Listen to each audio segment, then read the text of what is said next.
అపర్ణ గారు, అవధాన శర్మ గారు, శివారెడ్డి గారు, అందశ్రీ గారు, దూడిపాల గారు మరియు ఇతరులు వేదికను అలంకరించినటువంటి గొప్ప కవులు, పండితులకు, అలాగే ఈ కార్యక్రమానికి మేము చేసినటువంటి మీ అందరికీ కూడాను నా ధన్యవాదాలు తెలియజేస్తున్నాను.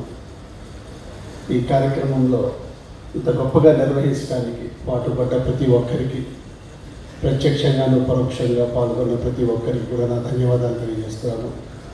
ముందుగా మీ అందరికీ నా ఉగాది శుభాకాంక్షలు. క్రోధినామ సంవత్సరం ఉగాది శుభాకాంక్షలు.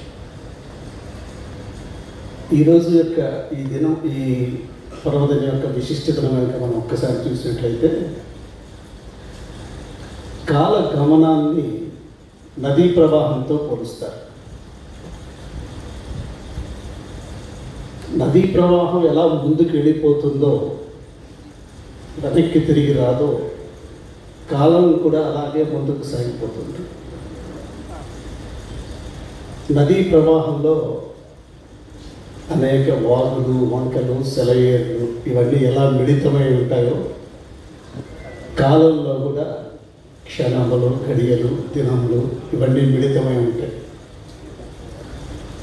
అందువల్ల ఈ కాలాన్ని మనం ప్రాచీనులు, ఋషులు గడించినప్పుడు ఈ కాలాన్ని వాళ్ళు ఈ చాంద్ర సౌర గమనాలతో ఆధారంగా వాళ్ళు ఈ పంచాంగాన్ని వీటిని తయారు చేసినప్పుడు ఈ కాల గమనాన్ని ఈరోజు ఆరంభంగా తీసుకొని ఒక ఆది పండుగగా, ఉగాదిగా మనకు మన ప్రాచీనులు అందించారు.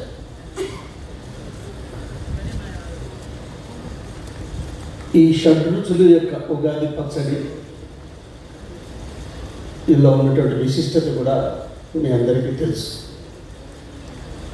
షడ్రుచుల్లో ఉన్న సమ్మేళనమే జీవితంలో, ప్రతి ఒక్కరి జీవితంలో కూడాను ఈ షడ్రుచుల మిశ్రమము వారి యొక్క అనుభవాలుగా ఉంటాయి.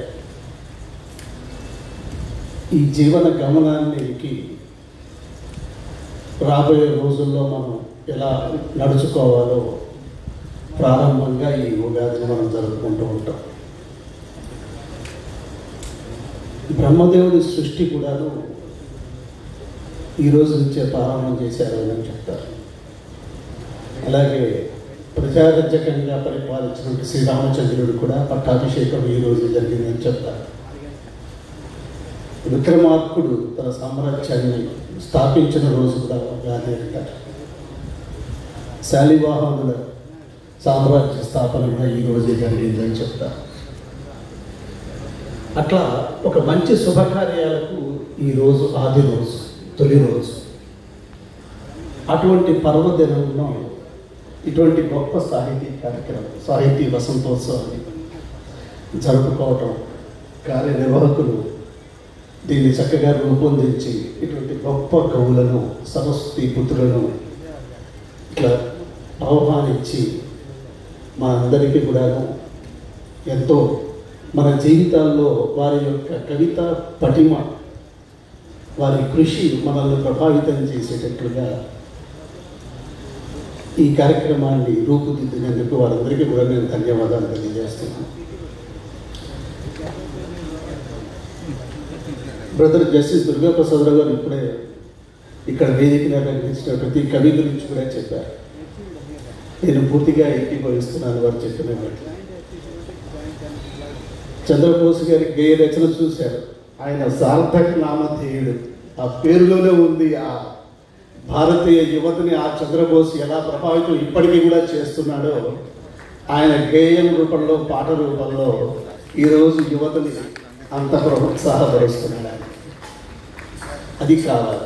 ఈ రోజున కవులు మేడం గారు, అపర్ణ గారు, అలాగే మార్నింగ్ అవధాని శర్మ గారిని చూశారు, అందశ్రీ గారిని చూసాము, శివారెడ్డి గారిని చూసాము, దూడిపాల గారు, వీరు అందరి కవుల యొక్క చూస్తుంటే వీరందరూ మన శ్రీశ్రీకి, గౌతమ్ జాష, అప్పారావు గారికి, ఇట్లా ఎందరో విశ్వనాథ సత్యనారాయణ గారు ఇటువంటి గొప్ప గొప్ప కవులందరికీ వీరంతా వారసులు ఈ సమాజంలో చైతన్యపరచడానికి మన ముందు మనం ఉన్నారు అనేటువంటి ఒక సంగతి. వీరితో ఈ సాహితీ సభలు జరగాలంటే ఇది కాసేపు ఒక సాయంత్రం ఒక 1 అవర్లోనో 2 అవర్స్లో ఒక్కొక్కరికి 10 నిమిషాలు ఇస్తే సరిపోదు. ఇది వాళ్ళ ఉగాది రోజు కాబట్టి, ఆరంభం కాబట్టి ఈ కార్యక్రమం ఇలా నిర్వహిస్తున్నారు. ఇది మార్నింగ్ టు ఈవినింగ్ ప్రత్యేకంగా ఒక్కొక్కరికి కనీసం 2 అవర్స్ ఇస్తే మనం అందరం కూడాను ఎంతో ఒక సంస్కృత ఆంధ్ర భాషల్లో ఉన్నటువంటి ఆ వైశిష్ట్యాన్ని, ఆ యొక్క మధురమైనటువంటి ఆ భాష యొక్క సౌందర్యాన్ని, సౌలభ్యాన్ని మనం అందరం కూడా చక్కగా అర్థం చేసుకోవచ్చు వారి నోటి ద్వారా, వారి కవితా పఠనం ద్వారా. నాకు ఈ అవకాశం ఇచ్చినందుకు ఈ కార్యనిర్వాహకులందరికీ కూడా ధన్యవాదాలు తెలియజేసుకుంటూ మీ అందరి దగ్గర సెలవు తీసుకుంటాను. నమస్కారం.